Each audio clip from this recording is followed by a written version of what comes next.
ženy už nie sú v kuchyni. Zrazu už nestačí byť muž. Už musíš niečo dokázať. Musíš pracovať na sebe, na kariére, byť kreatívny, angažovaný a tak ďalej. A práve preto kričia tie hlúpe frázy, lebo im chýba ten starý komfort.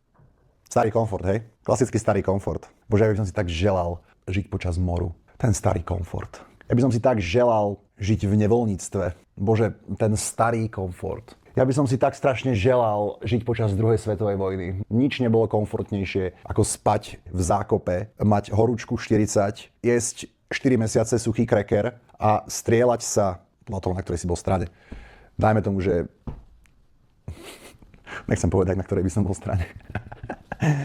Nič není komfortnejšie. Ja by som si tak strašne želal, proste tento tvrdý gauč, táto deka, proste mne tak chýba ten zákop. Ten starý komfort.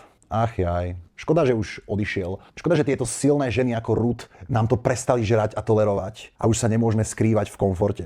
Keby nevznikli tieto silné a múdre ženy ako Ruth, tak dodnes by sme sa mohli váľať v zákopoch s morom a hladní. To boli tak úžasné časy. Ach, ten starý komfort. Podľa mňa